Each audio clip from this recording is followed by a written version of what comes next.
안녕하세요. 오늘 제목은 선택입니다. 하나님의 선택. 그리고 본문은 로마서 8장. 본문은 로마서 8장 1절로부터 17절까지 말씀입니다. 여기서 선택이라는 것은 애정론에서 말하는 선택이 아닙니다.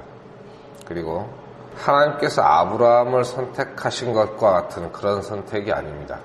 신학자들은 아브라함의 선택에서부터 시작해서 하나님의 인류의 역사를 주관하시는 방법은 항상 자기의 선택하신 자들을 통해서 이루어지고 모든 것이 하나님의 선택에 의한 것이다 해서 그 의미를 너무 확장을 해서 구원받는 것까지도 하나님께서 구원받을 자들을 다 이미 택해 놓으셨다, 이런 그 주장을 펴는 그런 학파들이 있습니다. 그건 전혀 그렇지 않다는 것을 먼저 말씀드리고, 여기서 선택은 우리를 아들로 선택하셨다는 것, 그 의미를 말합니다. 그리고 그 외에 다른 의미는 없습니다. 로마서 8장 1절로부터 17절까지 소개해보겠습니다.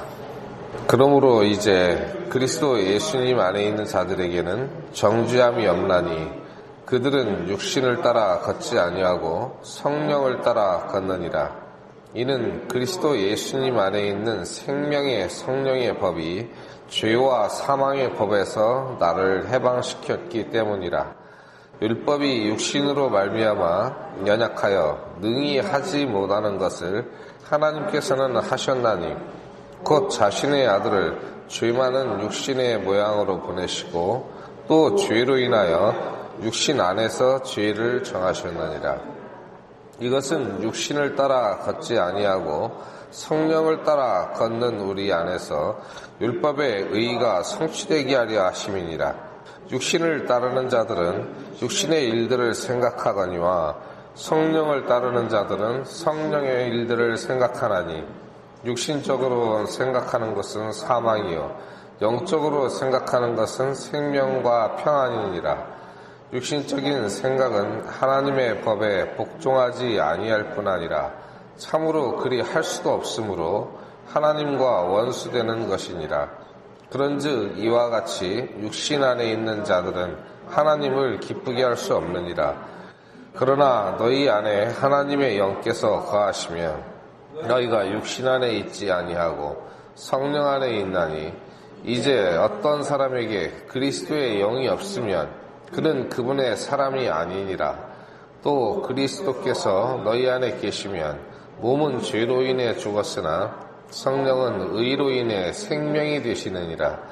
그러나 만일 예수님을 죽은 자들로부터 일으키신 분의 영께서 너희 안에 거하시면 그리스도를 죽은 자들로부터 일으키신 분께서 너희 안에 거하시는 자신의 영을 통해 너희의 죽을 몸도 살리시리라. 그러므로 형제들아, 우리가 빚진 자로되 육신을 따라 살도록 육신에게 빚지지 아니하였느니라. 너희가 육신을 따라 살면 죽을 것이로되 성령을 통해 몸의 행실을 죽이면 살리라. 하나님의 영에 의해 인도받는 자들은 다 하나님의 아들들이니 너희는 다시 두려움에 이르는 속박의 영을 받지 아니하고 양자 삼으시는 영을 받았느니라. 그분을 힘입어 우리가 아바 아버지 하고 부르짖느니라. 성령께서 친히 우리의 영과 더불어 우리가 하나님의 자녀인 것을 증언하시나니 자녀이면 상속자 곧 하나님의 상속자요 그리스도와 함께하는 공동 상속자니라. 우리가 그분과 함께 고난당하면 이것은 우리가 함께 영광도 받으려 함이니라. 길죠? 수고하셨습니다. 우리가 읽은 그 본문 말씀 중에 양자 삼으시는 영을 받았느니라 그랬 15절에. 그래서 우리가 하나님을 아바, 아버지라고 부릅니다. 아빠라고 부를 수 있다는 것입니다. 즉 입양이 됐다는 거예요. 이걸 선택이라고 저는 말합니다. 하나님께서 그리스도를 믿는 모든 자들을 아들로 입양시키신 거죠. 아들로 삼는다. 이게 입양이죠. 우리가 다시 태어날 때, 거듭날 때, 혹은 새로 태어날 때, 그때 우리는 즉시 하나님의 자녀로 입양이 됩니다.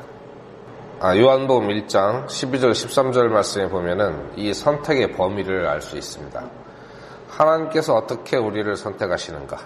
그 말씀을 보면 그분께서 자기 백성에게 오심에 그분의 백성이 그분을 받아들이지 아니하였으나 그분을 받아들인 자들, 곧 그분의 이름을 믿는 자들에게는 다 하나님의 아들이 되는 권능을 그분께서 주셨으니 그랬습니다. 여기에 보면은 그분께서 자기 백성에게 오셨다고 되어 있습니다. 유대인들 말하죠. 유대인들이 선택받은 백성인 건 사실이에요. 그러나 그 선택하고 이 선택은 좀 다릅니다. 아들이 되는 것은 유대인이라고 해서 저절로 되는 게 아니라는 겁니다. 그 중에서도 믿는 자들만 됩니다. 마찬가지로 유대인이 아니라도 그분의 이름을 믿는 자들은 모두 하나님의 자녀가 되는 권능을 주셨습니다. 여기서 굳이 권능이라고 표현한 것은 뭐냐면은 아들이 된다고 하는 것은 혹은 거듭난다, 새로 태어난다 하는 것은 원래 우리가 가졌던 힘이나 노력으로는 되는 것이 아니에요. 하나님의 권세 있는 능력으로 이게 이루어진 겁니다. 그 은혜를 우리에게 주셨다는 뜻입니다. 그래서 우리는 이제 하나님의 자녀가 되고 하나님은 우리 아버지가 되셨습니다. 그리고 하나님의 자녀가 되면은 합법적으로 하나님의 상속자가 됩니다. 아까 읽었던 말씀 중에 14절에 하나님의 영에 의해 인도받는 자들은 다 하나님의 아들들이니 그랬죠. 예수 그리스도의 이름을 믿는 자들은 다 하나님의 아들이 되는 권능을 주셨고 하나님의 영에 의해 인도받는 자들은 다 하나님의 아들들이다. 그리고 17절에 자녀이면 상속자 곧 하나님의 상속자요 그리스도와 함께하는 공동상속자니라 라고 되어 있습니다. 그래서 우리는 입양을 통해서 하나님께서 우리에게 하나님의 자녀라는 하나님의 아들이라는 그 지위를 주셨고 이 지위로 인해서 예수님과 함께하는 공동상속자라고 하는 그런 특권이 주어집니다. 그리고 권리는 항상 책임이 따르죠. 그래서 새로운 책임이 있는 권리와 책임이 있는 자리로 우리를 데려다 주셨어요. 그게 뭐예요? 앞에서 이해가 됐는데 하나님의 영에 의해 인도받는 그런 삶이 있다는 거예요. 모든 하나님의 아들들이 성령에 의해 인도를 받는 것은 아닙니다. 하지만 성령의 인도함을 받아 사는 자들은 다 하나님의 아들들이에요. 먼저 우리가 양자가 된 결과로서 얻게 되는 그 특권에 대해서 좀 살펴보겠습니다. 우리를 양자로 삼으신 이유가 있어요. 상속자로서 뭐 재산만 물려주시려고 그러는 게 아니라 세상의 창건 이전에 그분 안에서 우리를 택하셨다는 말씀 있잖아요. 그분 안에서. 그러니까 하나님께서는 예수님을 믿는 자들은 다 하나님의 아들이 되는 권능을 주시기로 이미 세상 창조 이전에 계획을 하셨어요. 거기에 우리 개개인은 없습니다. 예수 그리스도를 선택하신 거예요. 그렇게 하시기로 예정하셨고 그 안에 들어오는 자들은 다 하나님의 자녀가 되는 것이 예정되어 있었는 것이죠. 에베소서 1장 4, 5절에 그 말씀이 나오죠. 제가 여기다 표시를 안 해놔가지고 뒤에 곧 우리가 사랑 안에서 자신 앞에 거룩하고 흠이 없게 하시려고 이 목적을 위해서 그리스도 안에서 우리를 택하신 겁니다. 곧 우리가 사랑 안에서 자신 앞에 거룩하고 흠이 없게 하시려고 세상의 창건 이전에 그분 안에서 우리를 택하셨으며 자신의 크게 기뻐하시는 뜻에 따라 우리를 예정하사 예수 그리스도를 통해 자신의 아이로 입양하심으로써 이 말씀 보면은 예수님 안에서 세상이 창조되기 전에 우리를 하나님의 목적에 따라 입양하셨습니다. 그때 세우신 목적에 따라서, 그 목적이 뭐냐면은 거룩하고 흠이 없게 하시려고. 이게 하나님의 계획이고 목적이에요. 그리고 이게 예정된 겁니다. 우리가 하나님의 자녀로 입양된 결과로서 어떤 복을 받았는지 찾아보면, 첫째로 우리는 그분의 영을 받았습니다. 하나님의 영을, 성령을 받지 않으면 하나님을 아버지라고 부를 수 없습니다. 이 세상에 구원받지 않고 하나님을 아버지라고 부르는 사람이 많은데요, 아무 소용없습니다. 그 사람들은 아버지라고 불러서 자기가 자녀가 되고 싶어 하는 거지만, 우리는 하나님의 영을 받았기 때문에 하나님을 아버지라고 부르는 겁니다. 나중에 결과에서 많은 차이가 있습니다. 아까 읽었던 말씀 중에 15절, 너희는 다시 두려움에 이르는 속박의 영을 받지 아니하고 양자 삼으시는 영을 받았느니라. 그분을 힘입어 우리가 아바, 아버지하고 부르짖느니라. 다음 갈라디아서 4장 6절에 너희가 아들임으로 하나님께서 자신의 아들의 영을 너희 마음속에 보내사 아바 아버지하고 부르짖게 하셨느니라. 로마서에서는 양자 삼으시는 영이라고 하셨고, 갈라디아서에서는 자신의 아들의 영이라고 말씀하셨습니다. 그래서 성령은 하나님의 영임과 동시에 예수 그리스도의 영입니다. 그래서 우리가 그분의 이름을 받았습니다. 저는 유씨인데, 유씨 집안에 태어났으니까 유씨 성을 받았죠. 김씨는 김씨 집안에 태어났으니까 김씨 성을 받은 거고요. 우리는 하나님의 입양됨으로써 예수 그리스도로 통하는, 그 예수 그리스도와 연결되는 그런 이름을 받았어요. 자녀가 부모에게 입양이 되면은 그 집 부모의 성을 받죠. 그리고 부모가 준 이름을 받습니다. 원래 가지고 있던 이름을 인정하기도 하지만 새로운 이름을 부여받게 되는 게 이스라엘이나 또 유럽에서도 그런 풍습들이 있었어요. 배너 영화 보시면 배너가 자기를 입양한 그 로마 집정관의 이름을 물려받아요. 그 집안에 성이 새겨진 그 반지를 물려받거든요. 그리고 그 사람의 지위도 물려받습니다. 지위, 재산, 이름을 다 물려받아요. 그런 것들을 생각하시면 쉽게 이해가 되실 수 있습니다. 그래서 우리가 하나님의 자녀로 입양이 됐다고 하는 것은 이제 하나님의 그 지위와 권리까지 다 물려받게 돼요. 그리고 신분이 높은, 특히 우리는 왕가의 제사장이라고 그랬거든요. 이 왕가의 일원이 된 겁니다. 그러면은 왕족의 그 품격에 걸맞는 행실을 하도록 요구받게 됩니다. 그 이름에 대해서 좀 더 살펴보고요. 다음 단계로 넘어가겠습니다.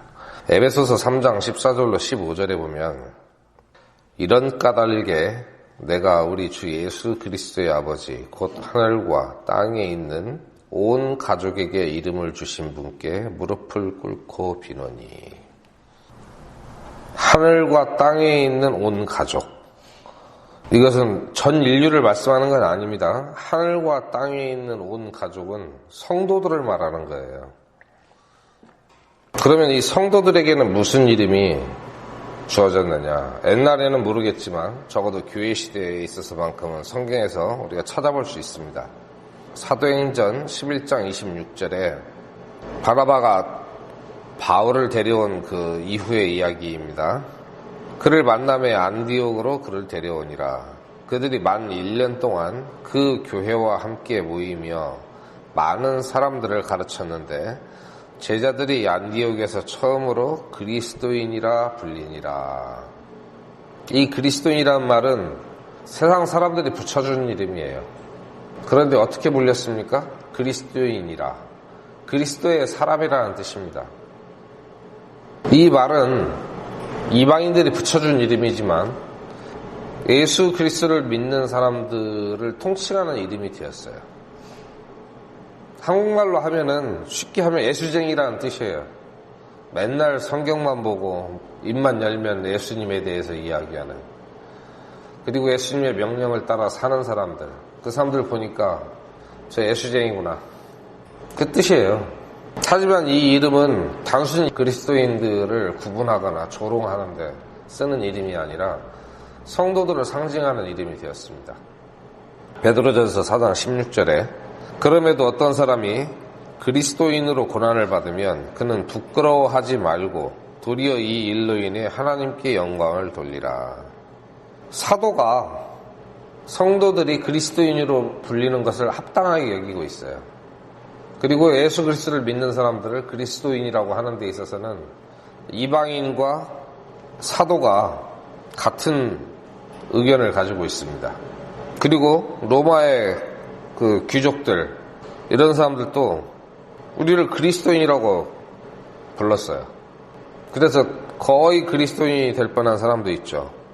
바울로부터 복음을 듣게 된 아그리빠가 바울에게 하는 말이 있습니다.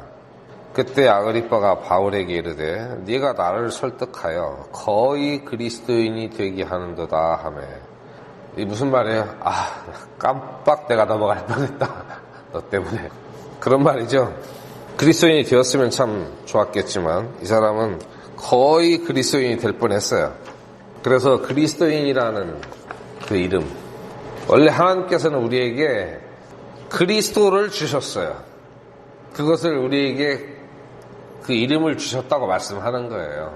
그런데 거기에 맞춰서 이 세상에서는 우리에게 그리스도인이라는 이름을 붙여주었고, 사도들과 또 로마 사람들도 그 이름을 당연한 것으로 인정을 했습니다.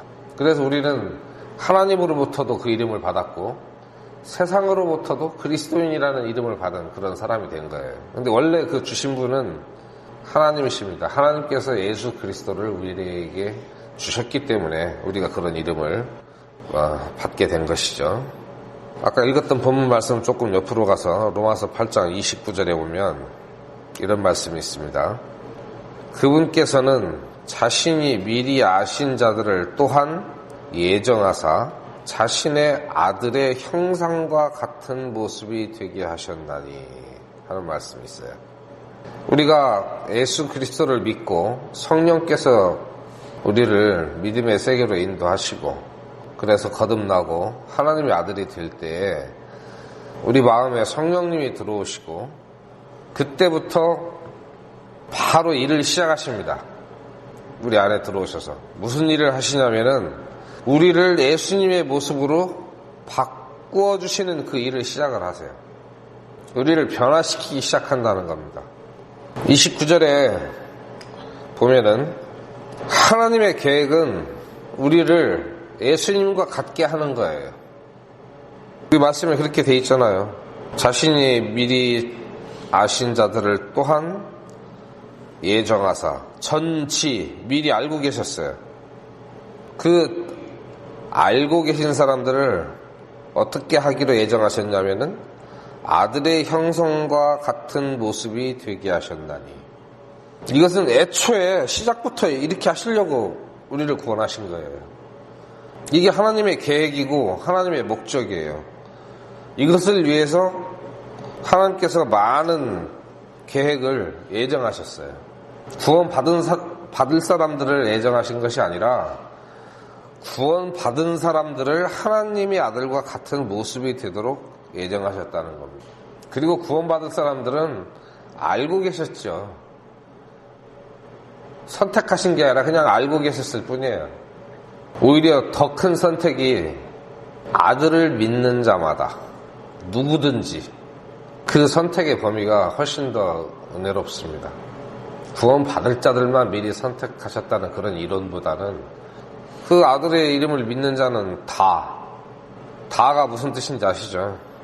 다 구원하시기로 예정하셨어요. 그리고 구원 받은 자들을 아들의 형상과 같은 모습이 되게 하셨나니 그랬습니다. 어떻게 그러면 우리는 아들의 형상과 같은 모습으로 변화될까요? 첫 번째가 그분을 바라봐야 됩니다. 자꾸 바라봐야 돼요. 애들 보면 옆에다가 연예인 사진 딱 거울 앞에다가 붙여놓고 화장할 때 열심히 그 비슷하게 최대한 비슷하게 보이려고 화장하는 애들 있죠. 남자애들도 마찬가지예요. 자기가 좋아하는 뭐 배우나 스포츠 스타 머리 모양도 비슷하게 하려고 하고 따라하게 됩니다. 우리가 항상 예수 그리스도를 바라보면서 그분과 닮아지려고 노력할 때 닮아지게 되는 거예요. 이렇게 하심으로써 예수님이 많은 형제들 가운데 처음 난 자가 되게 하려 하신다. 그런 말씀이 성경에 기록이 되어 있습니다. 하나님의 아들이신데 홀로 계신 분이 아니라 처음 난 자. 그래서 예수님을 첫 열매라고 합니다. 두 번째, 세 번째 열매가 있어야 첫 열매가 있는 거죠. 그리고 첫 열매라는 뜻은 하나님께 드려진 헌물이라는 뜻도 있어요. 항상 처음 난 것과 첫 열매는 하나님께 드려왔기 때문에 성경에서 첫 열매라고 하는 것은 하나님께 죽여서 드려지는 열매를 말합니다. 두 가지 의미가 있어요. 그리고 예수님은 실제로 하나님의 아들로 오셔서 우리를 위해서 죽으시고 또 부활하심으로 말미암아서 그 사실을 믿는 그 은혜에 들어온 사람들의 장자가 되셨잖아요. 첫 아들이 되신 거예요. 고린도후서 3장 18절에 보면은 우리의 최종적인 모습이 나오는데, 그러나 우리는 다 가리지 않는 얼굴로 거울을 보는 것 같이 주의 영광을 바라보며 같은 형상으로 변화되어 영광에서 영광에 이르렀나니 이것은 곧 주의 영으로 말미암은 것이니라. 이때 당시의 거울은 지금 같은 유리 거울이 아니었습니다. 청동을 광을 내서 거울로 썼거든요. 그러니까 지금처럼 얼굴이 선명하게 보이지 않고 약간 어른어릇하고 형상이 똑바르지 못해요. 그 약간 흔들리는 물에 비치는 것 같은 그런 모습으로 희미하게 봤습니다. 그리고 옛날에는 그 모세 그 경우를 들어서 지금 설명을 하고 있는 건데, 모세가 시내산에서 하나님의 말씀을 듣고 율법을 받고 내려올 때 얼굴에서 빛이 났어요. 그래서 그 얼굴을 가렸습니다. 자기의 그 육신의 영광이 드러나지 않도록. 그리고 지금도 우리는 예수님의 얼굴을 정확하게 보지 못해요. 왜 그러냐면 우리 육신이 우리 영적인 눈을 가려서 성경을 통해서 예수님에 대해서 수백 수천 가지로 설명을 해줘도 그게 정확하게 어떤 모습인지 그걸 알지를 못합니다. 이런 것들이 다 벗겨진다는 거예요. 그래서 어떻게 돼요? 주의 영광을 바라보게 됩니다. 우리가 주님 앞에 가게 되면 아무 방해하는 요소 없이 온전한 주님의 모습을 바라보게 된다는 뜻이에요. 그리고서 어떻게 돼요? 주의 영광을 바라보며 같은 형상으로 변화되어 그랬죠.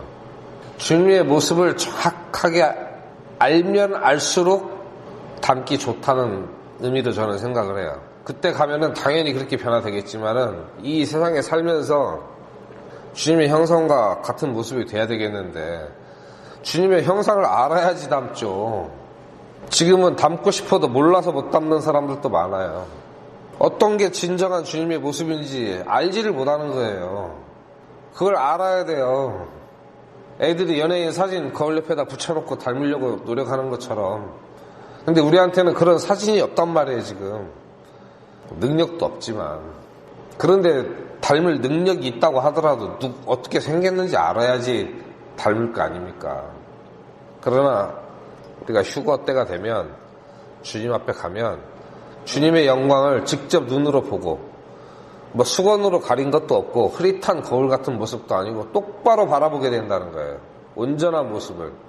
그때 우리가 딱 변화됩니다. 우리가 그것을 정확하게 보았기 때문에 우리 능력으로 변화되는 건 아니에요. 저는 여기에서 그 힌트를 얻었다는 거예요.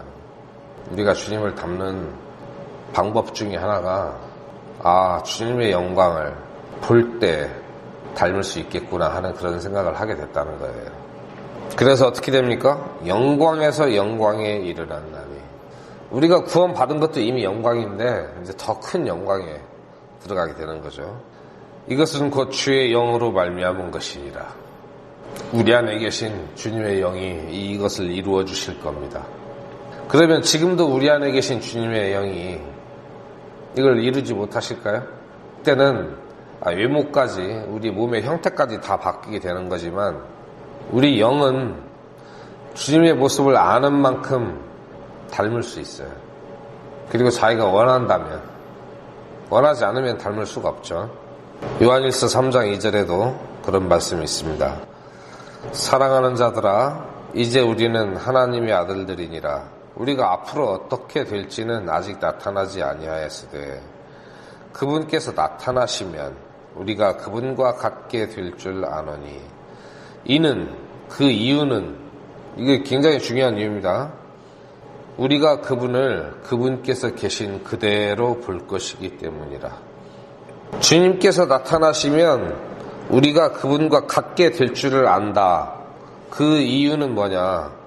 내가 이렇게 말하는 이유는 우리가 그분께서 계신 그대로 볼 것이기 때문이라. 예수님의 모습을 온전히 바라보는 것 자체가 우리의 변화하고 밀접한 관계가 있어요. 우리가 예수님을 딱 보는 순간 우리 안에 계신 주님의 영이 그대로 우리를 예수님처럼 복제를 해주실 것인지 참 신비롭습니다. 예수님을 보기 전에는 변화하지 않는다는 거예요. 그래서 우리가 이 땅에 사는 동안에 주님의 형상을 이루고 싶다면 이 말씀을 통해서 주님의 그 영광, 그분의 성격, 그분의 뜻, 이런 것들을 잘 살펴봐야 됩니다. 그리고 그분은 우리에게 그분을 닮는 방법들을 성경을 통해서 다 가르쳐 주셨어요. 그리고 우리가 하나님의 유업을 예수 그리스도와 함께 공동으로 상속받을 그 상속자가 됨으로 인해서 권리와 함께 또 하나님의 교육도 받게 됩니다. 이전에는 내가 육신의 부모가 시키는 대로 혹은 내 취향에 따라서 학교도 가고 교육도 받았지만 이제 이 왕가에 들어가게 되다 보니까 왕실의 교육법대로 교육을 받게 됩니다. 그 중에 하나가 하나님의 징계입니다. 히브리서 12장 6절로부터 11절 말씀 천천히 읽어보겠습니다. 주께서 사랑하는 자를 친히 징계하시고 자신이 받아들이는 아들마다 채찍질 하시느니라 하셨느니라. 너희가 징계를 견디어내면 하나님께서 아들들을 대우하듯 너희를 대우하시나니 아버지가 징계하지 않는 자가 무슨 아들이냐? 모든 사람이 징계를 받음으로 너희에게 징계가 없으면 너희가 사생하여 아들이 아니니라. 또한 우리에게 있던 우리 육체의 아버지들이 우리를 바로잡아도 우리가 그들을 공경하였거늘 하물며 영들의 아버지께 우리가 더욱 복종하고 이로써 살아야 하지 아니하겠느냐? 실실로 그들은 며칠 동안 자기들이 기뻐하는 대로 우리를 징계하였거니와 그분께서는 우리의 유익을 위해 하시다니 이것은 우리가 자신의 거룩함에 참여하는 자가 되게 하려 하심이라. 이제 어떤 징계도 그 당시에는 기쁘게 보이지 아니하고 슬프게 보이나 그럼에도 불구하고 나중에는 그것으로 말미암아 단련된 자들에게 그것이 의의 화평의 열매를 맺느니라. 이 뒤에 있는 말씀들도 쭉 읽어보시고 묵상하시면 좋습니다. 꼭 찾아서 읽어보시기 바랍니다. 이 말씀에 보면 하나님께서 우리를 징계하실 때 우리는 기뻐해야 된다, 그렇게 말씀하고 있습니다. 징계를 싫어하거나 원망하지 마시고 그 징계를 기뻐하시기 바랍니다. 빌립보서 1장 6절 말씀에는 이런 말씀이 있습니다. 너희 안에서 선한 일을 시작하신 분께서 예수 그리스도의 날까지 그 일을 이루실 것, 바로 이것을 나는 확신하노라. 이런 말씀이 있습니다. 우리를 징계하신 이유는 우리 안에서 시작하신 선한 일을 끝까지 이루시기 위해서 그러는 거예요. 우리가 미워서 그러시는 게 아니에요. 우리가 구원받을 때 하나님은 바로 우리 안에서 선한 일을 시작하십니다. 그리스도의 형상을 이루려고 하는 그 일을 시작하시는 거예요. 근데 거기에서 벗어나면 말씀으로 훈계하고 권면하시고 그리고 안 되면 이제 징계를 하십니다. 그것을 기뻐하라는 겁니다. 만약에 내가 죄를 짓고 있는데 징계가 없고 아무 일이 일어나지 않는다, 그러면 좀 걱정될 거예요. 나는 하나님의 아들이 아닌가? 모든 하나님의 자녀는 징계를 받습니다. 완전할 수가 없기 때문에 징계가 없으면 이상하게 좀 생각을 해봐야 돼요. 그리고 하나님께서는 징계만 하시는 게 아니라 또 위로하시는 분입니다. 고린도후서 1장 3, 4절 보겠습니다. 하나님을 찬송하리로다. 그분은 곧 우리 주 예수 그리스도의 아버지시요 긍휼의 아버지시며 모든 위로의 하나님이시니라. 그분께서 우리의 모든 환난 중에서 우리를 위로하심은 우리 자신이 하나님께 위로받을 때 얻는 위로를 힘입어 우리가 어떤 고난 중에 있는 자들도 능히 위로하게 하려 하심이라. 하나님께서 나를 위로하시는 것은 나를 위로하시는 것으로 끝내는 게 아니고 이런 위로를 경험한 자들이 또 다른 고난당하는 형제 자매들을 위로할 수 있는 사람이 되게끔 하시기 위해서 위로해 주신다는 거예요. 그러니까 많은 그리스도인들이 그냥 자기 신앙, 자기 생활, 자기 가정 이것만 생각합니다. 어떤 사람은 가정이 가장 중요하다고 그래요. 그렇지 않아요. 자기 가정만 중요한 게 아니에요. 예배가 더 중요합니다. 신앙생활이 더 중요해요. 예배와 신앙생활을 소중하게 생각하지 않는 사람의 가정은 온전해지지 않습니다. 절대로. 예배나 신앙생활을 소홀히 하면서 가정에 충실하면 가정이 잘 될 것 같죠? 천만의 말씀이에요. 자기 뜻대로 안 됩니다. 예수 그리스도를 더 소중히 여기고 예배와 교제와 자기 개인의 신앙생활을 충실히 할 때 가정도 잘 지켜지는 거예요. 하나님을 소홀히 하고 가정에 집중해 보십시오. 가정이 잘 되나? 절대 그렇게 안 되는 거예요. 어떤 일에도 마찬가지예요. 하나님보다 내 사업을 소중히 여기고 해보면 사업이 잘 될 것 같습니까? 그렇지 않아요. 모든 게 마찬가지예요. 하나님을 뒤로 하고 자식한테 투자하면 자식이 잘 될 것 같죠? 천만의 말씀이에요. 뿌린 대로 거둡니다. 이사야서에도 좀 위로가 되는 말씀이 있습니다. 이사야서 66장 13절에 보면 어머니의 위로를 받는 자같이 내가 너희를 위로할 터인즉 너희가 예루살렘에서 위로를 받으리니. 옛날에도 참 다정한 하나님이셨어요. 마태복음에 보면은 하나님께서 이 자식들을 얼마나 자기 백성들을 사랑하셨는지 눈물겨운 말씀이 있습니다. 암탉이 자기 병아리들을 자기 날개 아래 모음같이 내가 얼마나 자주 네 자녀들을 함께 모으려 하였더냐, 이런 말씀이 있어요. 암탉이 병아리들을 절대 안 잊어버리려고 하잖아요. 자기 새끼들 날개 아래 다 모으고 있고 그러죠. 추울 때 되면은 보호하고. 그렇게 모으려고 여러 번 노력하셨다는 거예요. 그럼에도 불구하고 백성들이 그것을 원치 않았어요. 우리가 구원받고 신앙생활을 하다 보면 신앙생활의 기준에는 여러 의견이 있을 수 있습니다. 그냥 주일에 한 번씩 예배에 참석하는 걸 신앙생활이라고 생각하는 사람도 있고요. 늘 주님을 생각하고 말씀을 읽기를 좋아하고 어떻게 하면 내가 주님을 기쁘시게 할까 하는 이런 생각을 늘 품고 사는 사람도 있고 그걸 신앙생활이라고 생각하는 사람도 있고요. 어떤 사람은 그냥 교회 왔다 갔다 하면 그걸 신앙생활이라고 생각하는데 절대 그렇지 않습니다. 그냥 신앙생활을 하는 게 아니에요. 그냥 흉내만 내는 거지. 어쨌거나 신앙생활을 하는 사람은 주님의 위로를 경험할 수 있어요. 신앙생활의 정의가 무엇인지는 각자 생각해 보시기 바랍니다. 우리는 속박에서 벗어나서 자유하게 하는 그 영을 받았잖아요. 그래서 우리는 자유를 누려야 돼요. 그런데 이 자유를 예수님으로부터의 자유, 신앙생활로부터의 자유라고 생각하는 사람들이 있어요. 오늘 읽었던 본문 말씀 좀 뒤에 19절로부터 21절 말씀 보겠습니다. 창조물이 간절히 기대하며 기다리는 바는 하나님의 아들들이 나타나는 것이니라. 창조물이 헛된 것에 복종하게 된 것은 자진해서 된 것이 아니요 소망 중에 바로 그것을 복종하게 하신 분으로 인한 것이니 이는 창조물 자신도 썩음의 속박에서 해방되어 하나님의 자녀들의 영광스러운 자유에 이를 것이기 때문이라. 하나님의 아들들이 나타나는 것은 예수님 재림과 함께 나타나는 걸 말씀하는 거예요. 우리는 나타나기 전에 먼저 올라가야죠. 하나님의 자녀들의 영광스러운 자유라는 말씀이 여기 있습니다.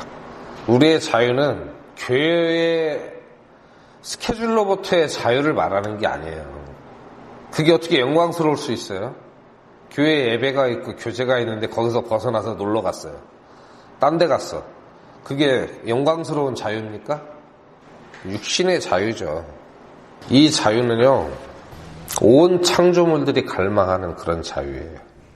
우리가 올라갔다가 구약시대의 모든 성도들과 함께, 예수님과 함께 이 땅에 다시 나타나게 될 때, 즉 세상의 모든 심판이 끝나고 영광 중에 예수 그리스도와 함께 우리가 이 땅에 나타날 때 모든 창조물들도 회복이 됩니다. 인간들이 그걸 오히려 바라지 않고 있어요. 모르기도 하고 원하지도 않아요. 권한이 있으면 책임이 있습니다. 우리에게는 막대한 그런 권한이 주어져 있고 거기에 따르는 책임이 있습니다. 이 권리와 책임은 항상 균형을 이루어야 됩니다. 그리고 예수님은 자기가 아버지께 들은 것, 즉 인류를 향한, 특히 성도들을 향한 이 하나님의 모든 계획을 다 알려주셨어요. 그래서 친구라고 했습니다. 알려주신 것은 순종하라고 알려주신 거예요. 그래서 우리가 그분의 명령을 순종하면 진정한 친구가 됩니다. 요한복음 15장 13절로 15절 말씀 보겠습니다. 아무에게도 자기 친구들을 위해 자기 생명을 내놓는 것, 이것보다 더 큰 사랑은 없나니 무엇이든지 내가 너희에게 명령하는 것을 너희가 행하면 너희가 나의 친구니라. 이제부터는 내가 너희를 종이라 하지 아니하리니 종은 자기 주인이 하는 것을 알지 못하느니라. 오히려 내가 너희를 친구라 하였나니 이는 내가 내 아버지께 들은 모든 것을 너희에게 알려주었기 때문이라. 살면서 겪어보면 알지만 청소년기 때 어떤 이해 타산 관계 없이 친구들을 사귈 때 친구에게는 비밀이 없죠. 부모나 형제에게 하지 못하는 말도 친구에게는 털어놓고 합니다. 마치 그런 것처럼 예수님께서는 우리에게 아무것도 숨기지 않고 앞으로 있을 일을 다 말씀해 주셨어요. 우리가 어떻게 살아야 되는지도 다 말씀하셨습니다. 그래서 이때 제자들은, 예수님은 선생님이고 제자들은 말 그대로 제자였지만, 예수님이 내가 너에게 명령하는 것을 너희가 행하면 너희가 내 친구가 된다는 거예요. 종은 시키는 대로만 합니다. 주인이 뭘 하라고 할 때 왜 그런지 알 수도 없고 알 필요도 없어요. 그냥 하면 되는 거예요. 내가 이 일을 왜 하는지도 모르고 하게 됩니다. 그리고 동화나 옛날 신화나 이런 데 보면은 자기를 죽이라고 하는 편지도 갖고 가요. 그 안에 무슨 내용이 써 있는지 모르고, 그래서 그 편지를 갖다 주고 가서 죽임을 당하고 그런 일도 있잖아요. 그건 종에게 하는 거예요. 예수님은 친구에게 하듯이 모든 계획을 다 알려주셨어요. 우리를 향한 목적, 그리고 우리가 어떻게 살아야 되는지, 그리고 앞으로 주님께서 오실 때 무슨 일이 있을지를 다 알려주셨어요. 비밀이 없다는 얘기예요. 그래서 친구라고 부르신 겁니다. 그런데 그걸 안다고 해서 그냥 친구가 되는 게 아니라 그분의 명령을 순종을 해야 된다는 거예요. 또 우리는 영광을 함께 나누게 될 거예요. 예수님의 영광을. 아까 읽었던 본문 말씀 17절, 로마서 8장 17절, 자녀이면 상속자, 곧 하나님의 상속자여 그리스도와 함께하는 공동 상속자니라. 우리가 그분과 함께 고난당하면 이것은 우리가 함께 영광도 받으려 함이니라. 앞으로 큰 영광이 있는데 그 영광을 받는 그 조건이 나오잖아요. 우리가 그분과 함께 고난당하면 이것은 우리가 함께 영광도 받으려 함이니라. 단 것만 삼키려고 하지 마시고 쓴 것도 먹어야 됩니다. 보통 우리가 신앙생활 하다 보면은 예수님께서 약속하신 많은 복과 은혜 이런 것을 이제 누리며 살고 싶어 하는데 그건 인지상정이죠. 누구나 좋은 것만 받고 싶지 나쁜 것 받기 싫잖아요. 하지만 영광은 거저 오는 게 아니라 고난 후에 찾아옵니다. 고진감래. 예수님도 부활이 있기 전에 채찍도 맞으시고 십자가도 지고 가셨고 창에 찔리시고 십자가에 못 박히고 고난이 있었잖아요. 그리고 죽음까지. 그 이후에 부활의 영광이 있는 겁니다. 안 죽었는데 어떻게 부활을 해요? 그건 있을 수가 없죠. 그래서 우리가 주님과 함께 영광을 누리고자 한다면 그분과 함께 고난받는 것을 기꺼이 받아들일 줄 알아야 됩니다. 그리고 나서 그분의 영광을, 그리고 그분 자체를 영원히 누릴 겁니다. 예수 그리스도의 그분을 누린다고 하는 것은 그분께서 우리에게 제공해 주시는 모든 것을 말하는 겁니다. 애들이 나는 우리 아빠만 믿어 이럴 때, 혹은 나는 내 아들만 믿어 하는 것은 그 아들을 잡아먹고 살겠다는 얘기가 아니잖아요. 그 부모나 혹은 자식이나 내가 기대하는 누군가가 나에게 해줄 수 있는 것을 믿는 것이죠. 그렇죠? 그래서 우리가 그분을 누린다고 하는 것은 그분께서 우리에게 제공하시는 모든 영광을 누린다, 그런 뜻입니다. 이게 상속자가 된 특권입니다. 공동 상속자니까요. 예수님께서 누리시는 모든 영광을 함께 같이 누리는 겁니다. 그러나 또 균형을 맞추기 위해서 우리가 꼭 알아야 되는 그런 권면의 말씀도 있습니다. 베드로후서 3장 11절 말씀 보겠습니다. 그런즉 이 모든 것이 해체될진데 너희가 어떤 사람이 되어야 마땅하겠느냐. 이 땅은요, 이 원소들이 녹아 없어질 정도로 뜨거운 심판을 받게 됩니다. 곧 멸망이 있을 것입니다. 우리가 어떤 사람이 되어야 마땅할지 늘 생각하는 그런 자세로 살고, 그런 생각을 하는 사람답게 살아야죠. 정신을 차리고 깨어 있어야 되겠습니다. 그리고 다음은 입양된 사람의 책임에 대해서 보겠습니다. 앞서도 말씀드렸지만 특권과 책임을 동등한 비중으로 생각을 해야 됩니다.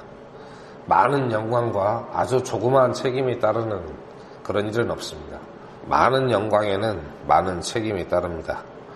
우리가 구원받자마자 우리는 성령을 받습니다.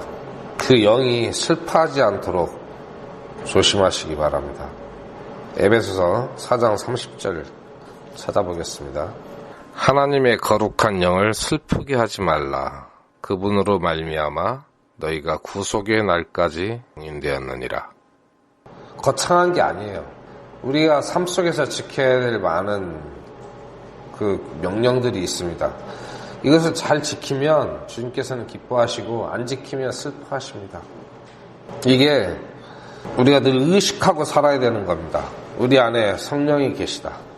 나는 그분을 기쁘시게 하기 위해서 구원받은 사람이다. 이런 생각을 해야 됩니다.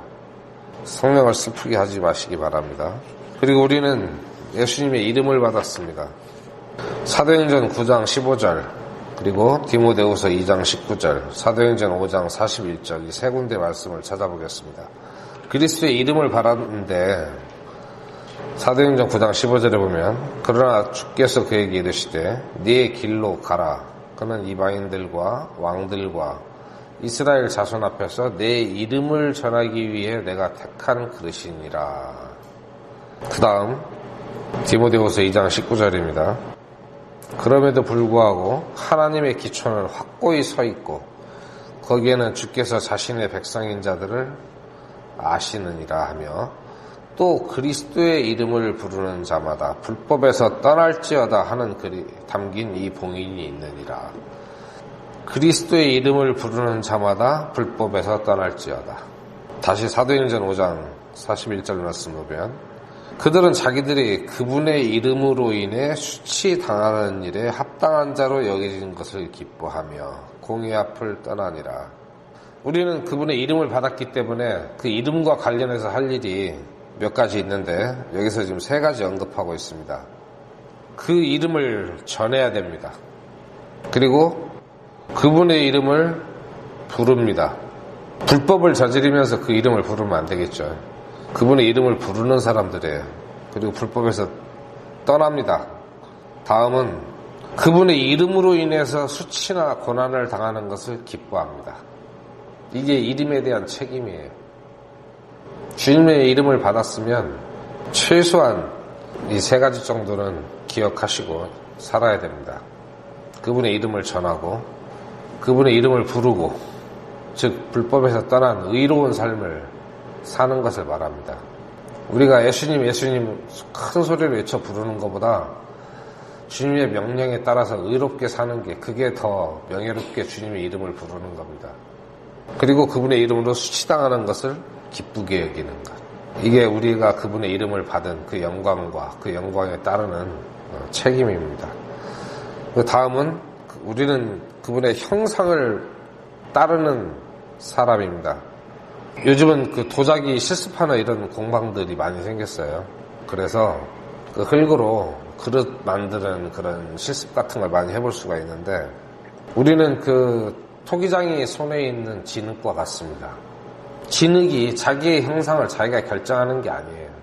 에레미야 18장 1절로부터 6절 말씀에 보면은 하나님께서 에레미야를 가르치시기 위해서 토기장이의 집으로 보내는 장면이 나옵니다. 읽어보겠습니다. 주로부터 에레미야에게 임한 말씀이라.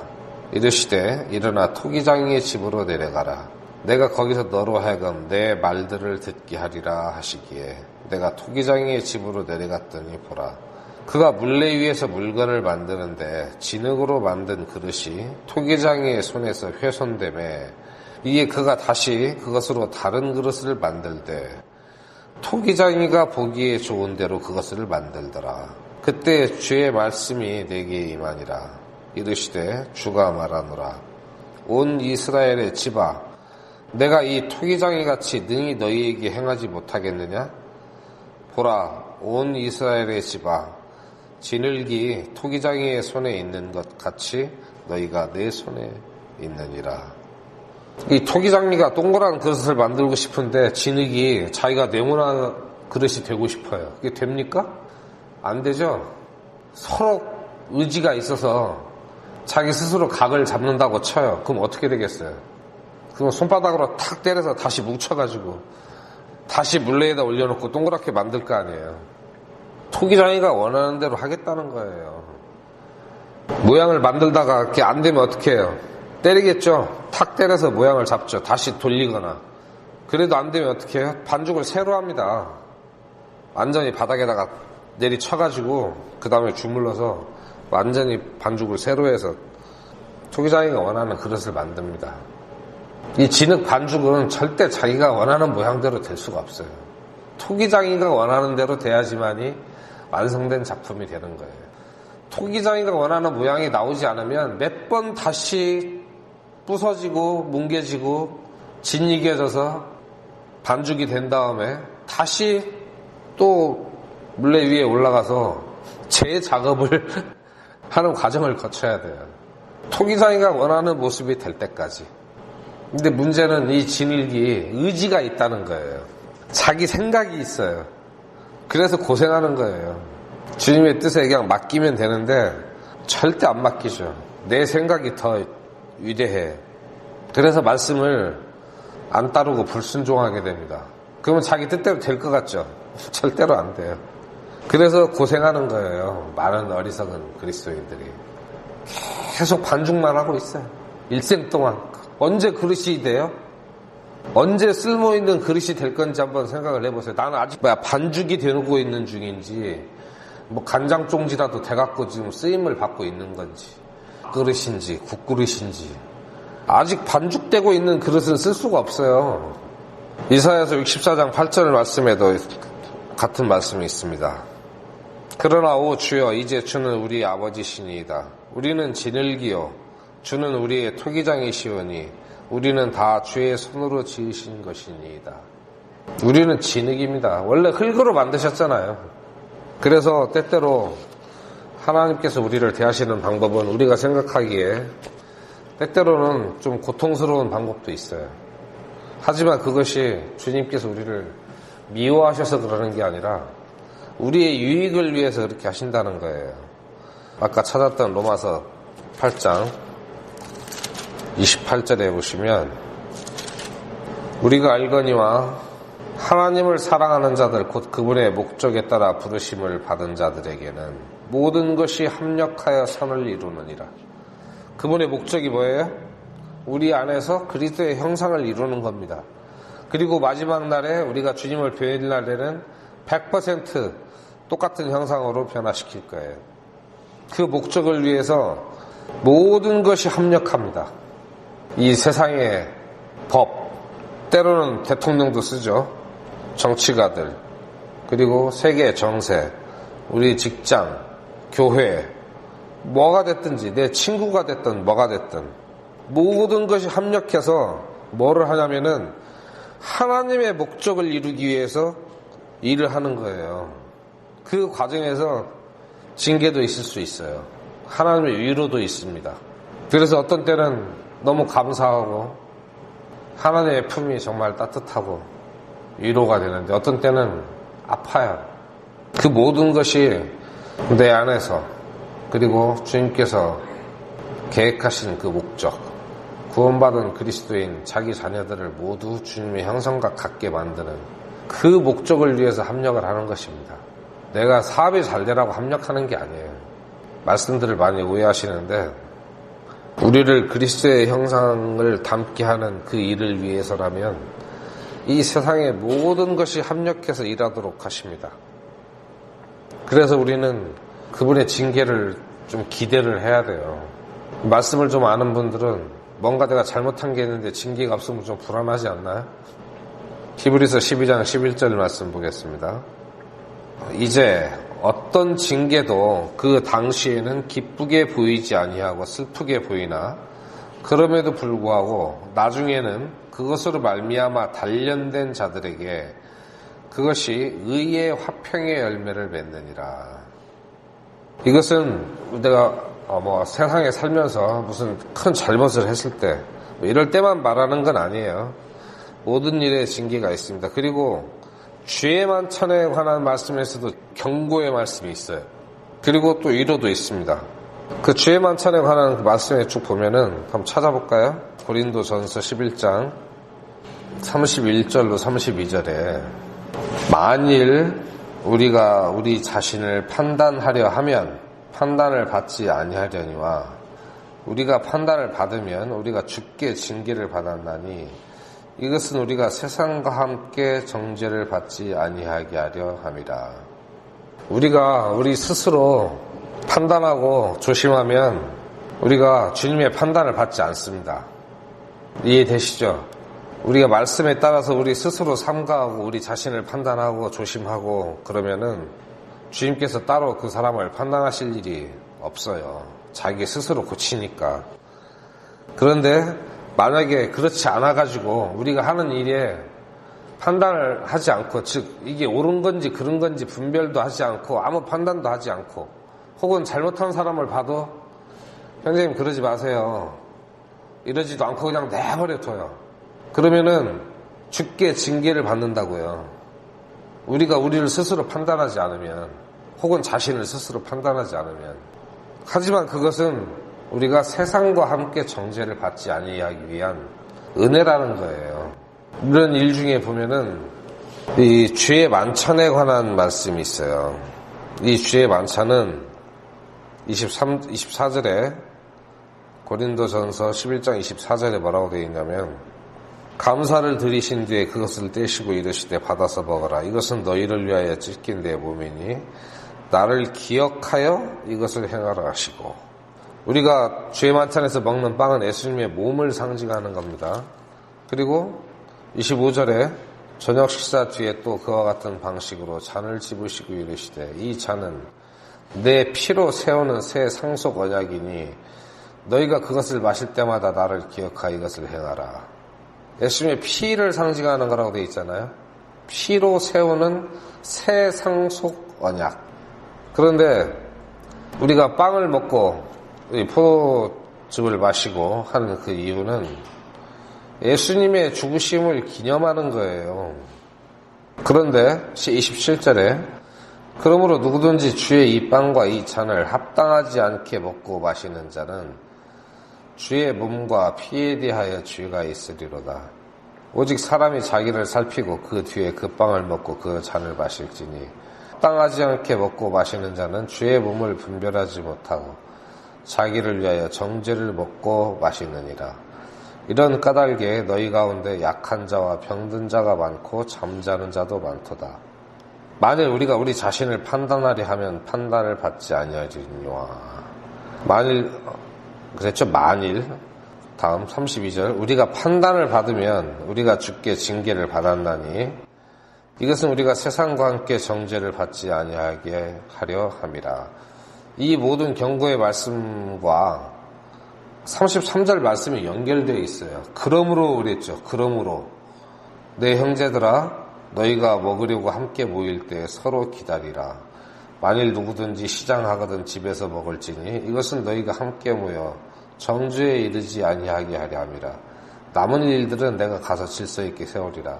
이건 무슨 말씀이냐면은 원래 주의 만찬은 이 빵과 포도즙을 가지고 하는데 우리는 이제 간략하게 조그맣게 하잖아요. 원래 이 주의 만찬은 이걸로 한 끼 식사를 하는 거예요. 빵과 포도즙으로 모일 때마다 빵과 이 포도주 혹은 포도즙을 먹는데 이것을 우리가 모일 때마다 먹는 이유는 주님의 살과 피를 기념하기 위한 것이라는 거죠. 그런데 이걸 어떻게 해요? 34절 말씀 나오죠. 누구든지 시장하거든 집에서 먹을지니. 배 채우려고 이걸 하지 말라는 거예요. 그런데 이 무식한 사람들이 배가 고프니까 옛날에 먹을 게 부족하고 그랬잖아요. 교회에 오면은 성도들이 함께 모여서 이 주의 만찬에 참여를 하는데 먼저 먹어버려요. 조금만 먹으면 되는데 많이 먹어요. 그럼 나중에 온 사람 먹을 게 없잖아요. 그리고 이 많이 마셔갖고 취해버려요. 포도즙을 썼으면 왜 취하겠어요? 포도주를 썼으니까 취하지. 이게 망령된 짓이라는 거예요. 그래서 이 주의 만찬을 주님의 살과 피를 기념하는 그것으로 생각하고 내 죄 때문에 주님께서 이 고난을 당하셨구나. 이런 것도 좀 생각을 하고 자신을 돌아보면서 그리고 주님께서 우리를 죄들 가운데서 구원하시기 위해서 행하신 그 일들을 깊이 생각하고 감사하는 마음으로 또 이것을 주님께서 다시 오시는 그 날까지 기념하라고 하셨으니까 주님이 다시 오시는 그 날을 바라보면서 생각하면서 이걸 먹고 마시고 해야 되는데 자기 배를 채우고 취하기 위해서 이걸 술을 마시고 이런 사람들이 어떻게 되냐면은 이런 사람들 때문에 약한 자와 병든 자가 많고 잠자는 자도 많도다. 잠잔다는 건 죽었다는 얘기예요. 이 주의 만찬을 소홀히 해서 생각하지 않고 자기 배 채우려고 그리고 주님의 피를 기념하는 포도즙 또는 포도주를 조금씩 마시는데 이것을 취하도록 마시는 사람도 있었어요. 그래서 죽는 거예요. 그래서 우리가 하는 모든 행위들을 이게 옳은 건지 잘하는 건지 판단을 해가면서 해야 된다는 겁니다. 내가 이게 잘하는 것일까 못하는 것일까 모르면 물어보세요. 너무 몰라도 또 물어보지 못하잖아요. 그럼 누군가 가르쳐주면 듣고 생각을 하세요. 반발만 하지 마시고 우리 스스로 이걸 판단해서 옳고 그름을 잘 분별을 해서 행동을 해야 됩니다. 그렇지 않으면 주님의 징계가 따릅니다. 이 사람들이 세상에 나가서 큰 죄진 거 아니에요. 단순히 주의 만찬을 하는데 경거망동했어요. 그걸로 약한 자, 병든 자, 잠자는 자가 생긴 겁니다. 주님의 살과 피를 모독한 거잖아요. 세상 사람들이 빵을 먹고 술을 먹고 무슨 상관이에요. 그 사람들은 징계 그런 거 없어요. 마지막에 심판이 있죠. 스케일이 아주 큰 심판이. 우리는 그러지 않기 위해서 사는 동안에 징계를 받는다는 겁니다. 우리는 주의 만찬에 투입되는 빵과 잔이 아주 소량이기 때문에 이것 때문에 문제 생길 일은 없지만 이거는 원래 예식이 아니에요. 이 빵이 자체가 한 끼 식사예요. 그걸 너무 이렇게 무슨 의식화 해갖고 하는 것도 좋지 않아요. 우리 그래서 점심 드실 때 같이 하잖아요. 그래서 잘못하면 징계를 받습니다. 그리고 또 위로를 받습니다. 고린도후서 1장 4절 6절 말씀 보겠습니다. 그분께서 우리의 모든 환난 중에서 우리를 위로하심은 우리 자신이 하나님께 위로받을 때 얻는 위로를 힘입어 우리가 어떤 고난 중에 있는 자들도 능히 위로하게 하려 하십니다. 그리스도의 고난이 우리 안에 넘치는 것 같이 우리의 안위도 그리스도로 말미암아 넘치는도다. 우리가 고난을 당해도 그것은 너희의 안위와 구원을 위한 것이요, 혹은 우리가 위로를 받아도 그것은 너희의 안위와 구원을 위한 것이니 이 구원은 우리도 당하고 있는 동일한 고난을 견디게 하는데 효력이 있느니라.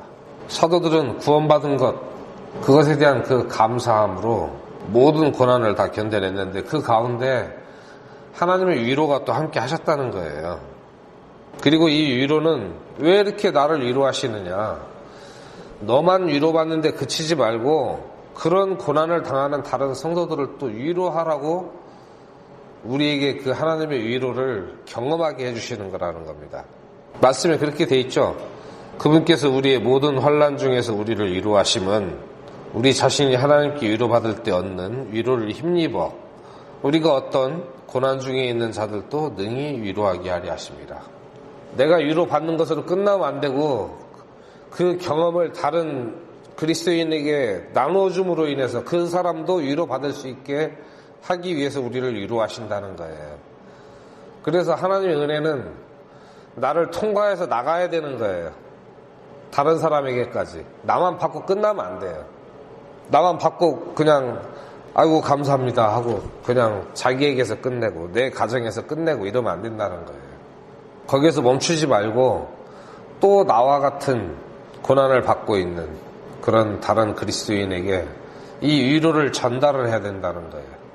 모든 걸 나를 통해서 나가야 돼요. 다른 그리스도인에게.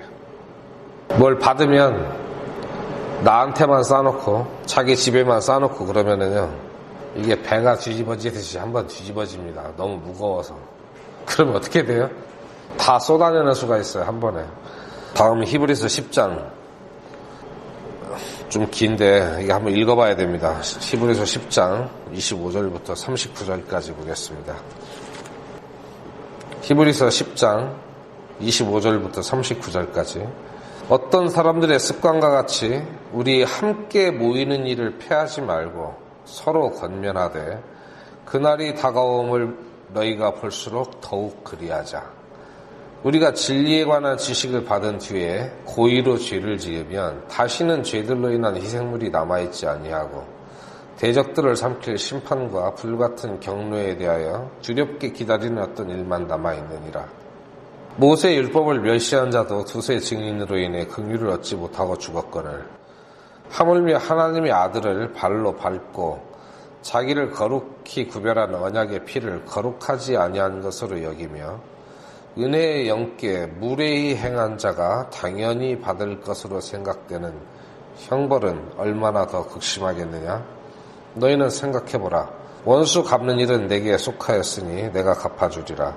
주가 말하노라 하시고 또 다시 주가 자신의 백성을 심판하리라 하고 말씀하신 분을 우리가 아노니 살아계신 하나님의 손으로 떨어지는 것은 두려운 일이로다.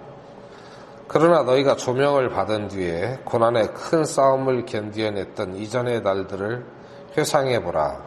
조명을 받았다는 것은 비침을 받았다는 겁니다. 한편으로는 너희가 비방과 고난으로 말미암아 구경거리가 되었고 또 한편으로는 그렇게 취급받은 자들과 사귀는 자들이 되었으니 너희에게 하늘에 더 낮고 영구한 실체가 있는 줄 너희 자신이 알므로 결박 중에 있는 나를 너희가 불쌍히 여겼고 너희 재산을 노략당하는 것도 기쁘게 여겼느니라. 그러므로 너희의 확신을 버리지 말라. 그것이 큰 보상의 보응을 얻게 하느니라. 확신을 버리지 말라. 우리가 징계받는 것은 잘못해서만 받는 게 아니고 그 세상으로부터 받는 고난도 우리가 징계라고 오해할 수가 있는데 우리가 그리스도의 이름을 위해서 살기 때문에 세상으로부터 받는 고난도 있어요. 이런 것으로 하나님을 원망하지 마세요. 그 모든 것으로 인해서 우리가 하늘에 큰 상이 있습니다. 하늘에 훨씬 좋은 게 우리를 기다리고 있어요. 이 확신을 버리지 마시기 바랍니다. 우리가 주님과 함께 고난을 받으면 분명히 주님께서 주시는 위로를 경험하실 수가 있어요. 그 고난 속에 위로가 있습니다. 주님과 함께 고난을 받아보지 않은 자는 그 위로를 경험할 수가 없어요. 그리고 아까도 말씀드렸지만 은혜는 나를 통해서 나가야 됩니다. 일단 내가 받고 그게 다른 형제 자매에게 전해져야 돼요. 이기적이고 자기중심적인 생활을 하는 사람들은 발전하지 못합니다. 그냥 내 가정이 최고. 이거는 그런 데에다가는 적용되는 세상 그 속담이 있어요. 고인물이 썩는다. 그리고 우리는 주님께서 주신 그 자유를 누려야 됩니다. 요한복음 8장 36절에 뭐라고 되어 있냐면 그러므로 아들이 너희를 자유롭게 하면 너희가 참으로 자유롭게 되리라. 이것은 죄와 사망으로부터 자유롭게 되는 거죠. 아까도 말씀드렸지만 교회로부터 주님으로부터의 자유가 아닙니다. 그렇게 해석하는 사람들이 있어서 문제가 돼요. 실제로 우리가 자유롭게 됐는데 꼭 뭐 예배에 참석해야 되느냐, 교제에 쫓아다녀야 되느냐, 자기 마음대로 하는 게 자유인 줄 아는데 그렇지 않아요. 죄와 사망의 압박으로부터 마귀의 권세로부터 해방돼서 자유를 누리는 것이죠. 그게 뭐라고 되어 있습니까? 로마서 8장 2절에 이는 그리스도 예수님 안에 있는 생명의 성령의 법이 죄와 사망의 법에서 나를 해방시켰기 때문이라.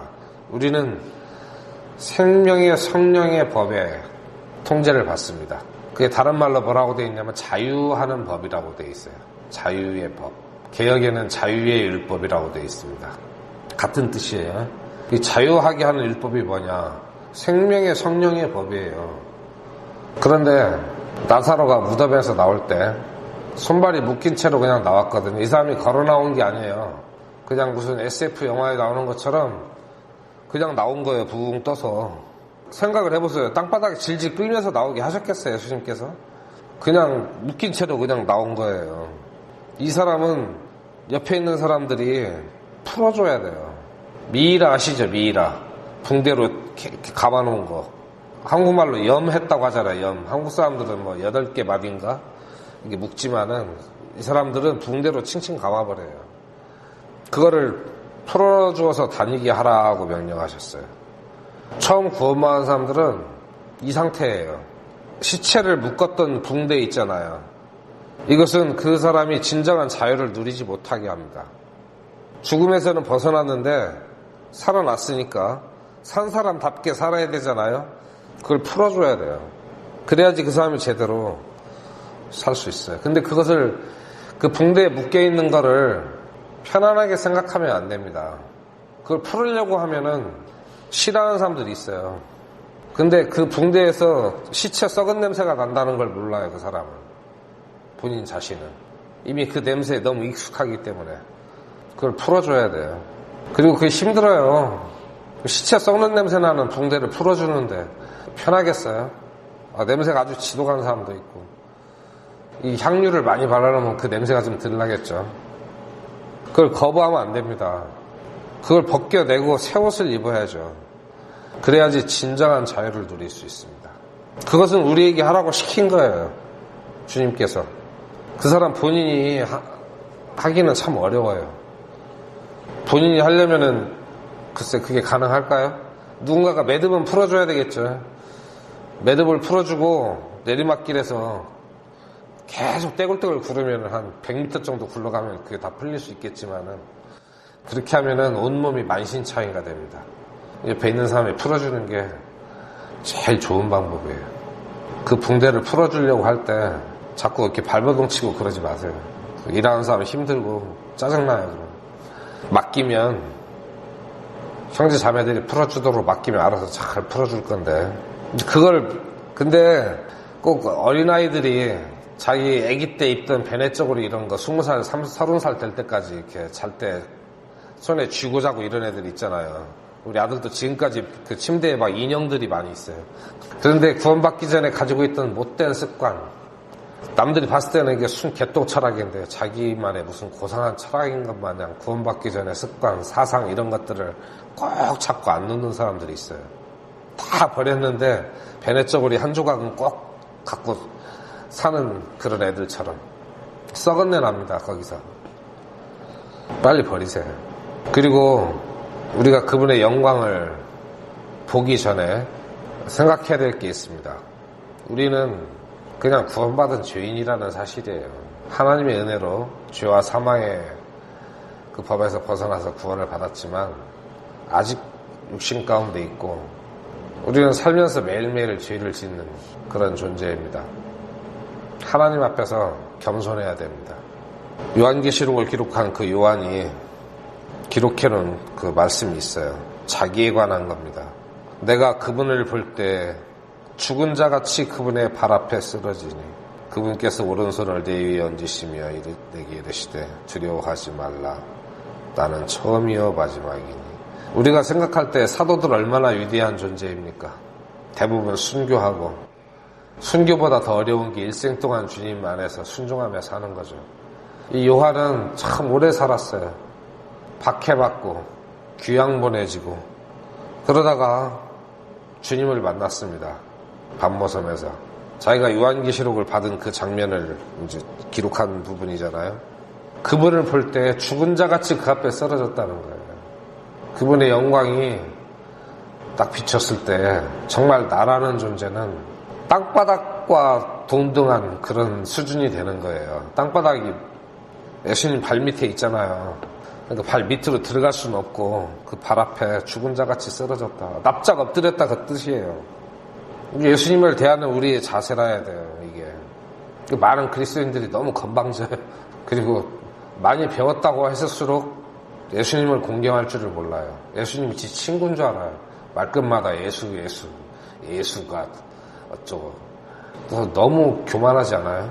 요한일서 3장 1, 2절. 보라, 아버지께서 어떠한 사랑을 우리에게 베푸사 우리가 하나님의 아들들이라 불리게 하셨는가. 그런즉 세상이 우리를 알지 못함은 세상이 그분을 알지 못하였기 때문이라. 사랑하는 자들아, 이제 우리는 하나님의 아들들이니라. 우리가 앞으로 어떻게 될지는 아직 나타나지 아니하였으되 그분께서 나타나시면 우리가 그분과 같게 될 줄을 아노니 이는 우리가 그분께서 계신 그대로 볼 것이기 때문이라. 이것이 우리를 선택하신 주님의 목적과 그 목적을 이루어 가시는 내용에 관한 복음입니다. 우리가 복음은 예수님의 십자가 그것만 생각하시는데 그렇지 않아요. 우리의 구원에는 수많은 내용이 따라옵니다. 어떤 것은 구원 받자마자 이루어지고 구원 받는 순간부터 우리가 주님 앞에 가는 날까지 계속 이루어집니다. 그게 복음이에요. 그래서 우리가 복음에 순종한다는 것은 사실 신약 성경에 기록된 모든 그 말씀에 다 순종하는 걸 뜻하는 겁니다. 복음을 간단하게 예수님의 십자가 그렇게 말을 할 수도 있지만 그것은 시작에 불과한 것이죠. 마치 구원이 우리의 출생인 것처럼. 구원은 인생의 완성이 아니라 출생이잖아요. 복음의 내용 중에는 이렇게 많은 내용들이 있어요. 그리고 여기서 또 끝나는 게 아니에요. 성화까지 그리고 그 이후에 받게 될 영광까지 다 복음입니다. 이 내용들이 어려운 내용들이 아닙니다.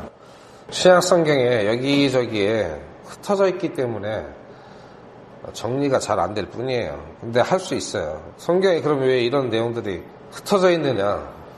그렇지 않아요. 성경 자체는 한 가지 주제를 일목요연하게 다 설명을 해주시고 계시는데 우리의 사정이 서신서들을 받았던 그 교회들과 똑같지 않을 뿐이에요.